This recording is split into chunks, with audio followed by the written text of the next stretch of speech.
खबर महाराष्ट्र से, जहां महाराष्ट्र में पहली बार ऐसा चुनाव है जब दो दो पार्टियां टूटने के बाद मैदान में है। शरद पवार की पार्टी को उनके भतीजे ही ले उड़े।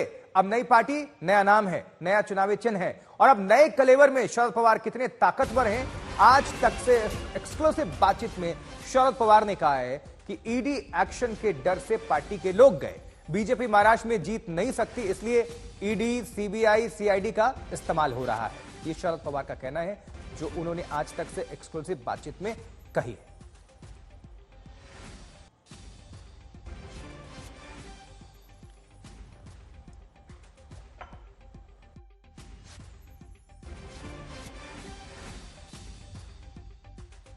लोकसभा चुनाव महाराष्ट्र में भी चरम पर है और महाराष्ट्र में जो चुनाव का सेंटर है उस बारामती में हम इस वक्त हैं और हम बात करने जा रहे हैं राष्ट्रवादी कांग्रेस पार्टी शरद चंद्र पवार पार्टी के अध्यक्ष शरद पवार जी के साथ में। पवार सर, बहुत बहुत शुक्रिया, आप आज तक से बात कर रहे हैं इसके लिए।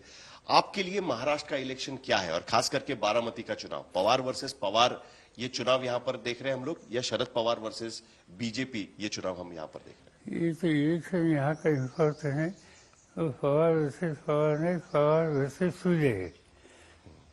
हमारी जो कैंडिडेट है सुफिया सूर्य 3 बार यहाँ से चुनकर गई।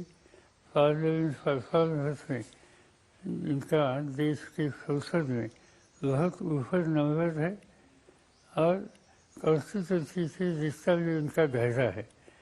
और इनका ये चुनाव है, ये बात सच है कि इस चुनाव में हमारे परिवार के सदस्य आज एक अलग रास्ते पर गए हैं और इसके लिए जगह जगह पर इस चुनाव के बारे में लोग जानना चाहते क्या होगा। नहीं, इसलिए मैं पूछ रहा हूँ क्योंकि बहुत कम होते हैं चुनाव जहाँ किसी बड़े नेता की बेटी और उनकी भाभी के खिलाफ एक तरह से लड़ाई हो जाती है। इस तरह की ये तो राजनीतिक लड़ाई हो रही है।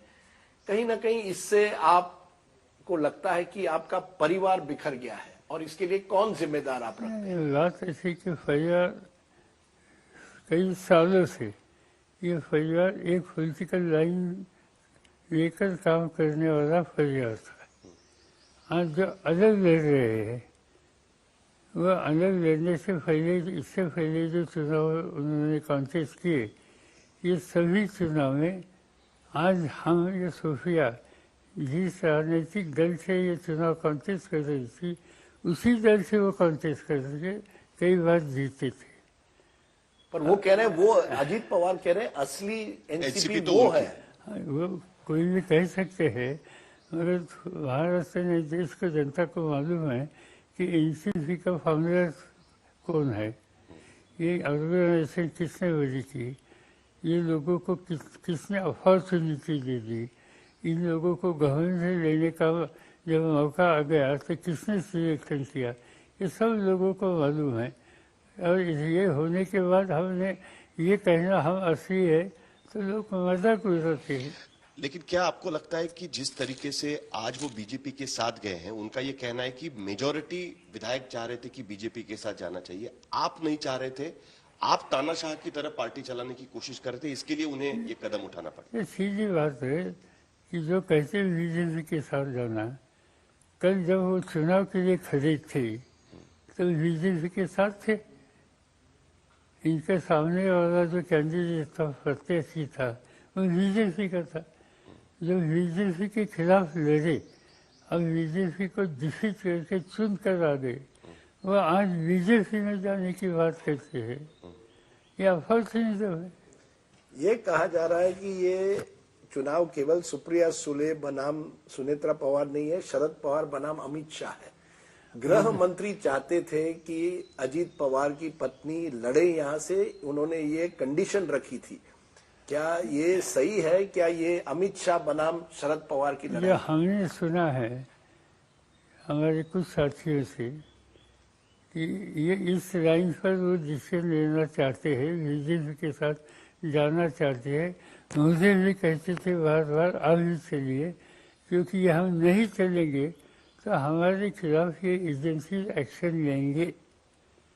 अब प्रफुल्ल पटेल साहब के जो इसमें मेन आर्किटेक्ट है, उनके घर पर आज ईडी का कार्यालय ऑफिस सेटअप किया है उनकी प्रॉपर्टी का हिस्सा ईडी ने हाथ में लिया था, वो बार बार दिखाते थे ये देखिए ये मेरा हो रहा है, बाकी सब लोगों का ये होने वाला है। तो इसलिए झंझट में वो छोड़िए, चलिए इनके साथ। तो ये सब ईडी ने करवाया है, आप कह रहे हैं कि ईडी के दबाव में अजीत पवार ने आपकी पार्टी छोड़ी और ईडी के दबाव में आज उनकी पत्नी आपकी बेटी के खिलाफ लड़ रही है। ईडी का इस्तेमाल करके जो लोग गवर्नमेंट में है, सेंट्रल गवर्नमेंट में, इन लोगों ने ऐसे कुछ कदम उठाए कि जिससे हमारे कई साथी वो जो कहते हैं उस रास्ते से जाना चाहिए, इस वो थोड़ा आगे है।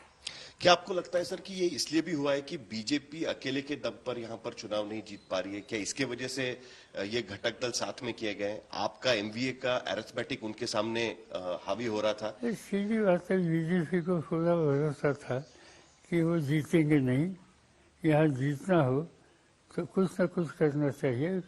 कुछ जो पॉलिटिकल एक्टिविटीज जो पावरफुल है पार्टीज, लाइक शिवसेना हो या एनसीपी हमारी हो, इस पर कुछ न कुछ करना चाहिए। ये पार्टी कैसी विवेक होगी, इस पर ध्यान देना चाहिए। और इसके लिए जो कुछ कर सकते हैं, चाहे ईडी हो, चाहे सीबीआई हो, चाहे सीआईडी हो, ये एजेंसीज हो या सब्सटेंशियल फाइनेंशियल पावर, ये सब का इस्तेमाल करके ये करने का प्रोग्राम आज बीजेपी के लीडरशिप का था, क्योंकि उनको भरोसा नहीं था ये सीट हमारे हाथ में आएगा। तो क्या इसके वजह से उनका अरिथमेटिक स्ट्रांग हो गया है? दो बड़ी पार्टियां टूट गई है, 40-40 विधायकों के साथ में पार्टी का नाम और सिंबल भी लेके दोनों पार्टियां बीजेपी के साथ चली गई। क्या इससे उनका अरिथमेटिक बेहतर होगा एनडीए का महाराष्ट्र में? अरिथमेटिक बेहतर होगा या नहीं होगा, इलेक्शन का रिजल्ट आने के बाद पता लगेगा। मैं जो महाराष्ट्र में देखता हूँ, लोगों को ये बिल्कुल पसंद नहीं। ये जो देवेंद्र फडणवीस ने कहा पब्लिकली, दो पार्टी तोड़कर मैं यहाँ आया हूँ, तो लोगों को पॉलिटिकल पार्टीज आइडियोलॉजी पर, प्रोग्राम पर डिफीट किया तो समझ सकते हैं, मगर अथॉरिटी हाथ में लेकर पार्टी को दबाना, तोड़ना, लोगों के खिलाफ ऐसे कदम उठाना कि वो डर के मारे आपके पास आएंगे, और ये ओपनली करना, एडमिट करना, ये आम लोगों को पसंद नहीं। आखिरी सवाल, 48 सीटें हैं लोकसभा में महाराष्ट्र से, क्या स्थिति आप देखते हैं? क्या आपको लगता है कि महाराष्ट्र में नहीं, केवल महाराष्ट्र में नहीं, देश भर में मोदी फैक्टर हावी रहेगा? मोदी की गारंटी जो प्रचार चल रहा है, नरेंद्र मोदी की हैट्रिक होनी है, 400 पार होगा, क्या आपको लगता है बीजेपी एक बार फिर सरकार बनाएगी? देखिए क्या होता नहीं, है, पर आपका क्या? हमें तो लगता है कि चाहे महाराष्ट्र हो, लास्ट इलेक्शन में एंटायर अपोजिशन को 5 या 6 जगह थे, यहाँ 50% सीट मिलेगी तो मुझे आश्चर्य नहीं लगेगा। 50% सीट महाराष्ट्र की मिलेगी तो इंडिया मुझे अलायंस। आश्चर्य नहीं लगेगा। और नेशनल लेवल पर भी आज जो मोदी का करिश्मा था वो रहा है, इससे हमें लग नहीं रहा। लोग ठीक है, वो पॉलिटिकल पावर, गवर्नमेंट, पैसा, इसका इस्तेमाल करके लोगों को इकट्ठा कर सकते हैं, दिखा सकते हैं इसको, मगर लोग जो उन्होंने कमीशन किए थे, ये कमीशन उन्होंने पूरे किए नहीं। बड़े बड़े लेक्चर देते हैं, जिससे कुछ बात नहीं, ऐसी भावना लोगों के मन में आई है, और इसका इम्पैक्ट हमें इलेक्शन में देखने के लिए मिलेगा। वहाँ तक महाराष्ट्र के बाहर की बात है, मैं बाहर अभी गया नहीं, यहाँ का होने के बाद जाऊँगा, और तब नेशनल लेवल के सीन के बारे में मैं ऑथेंटिक आपको बताऊँगा, आज नहीं। बहुत बहुत शुक्रिया सर।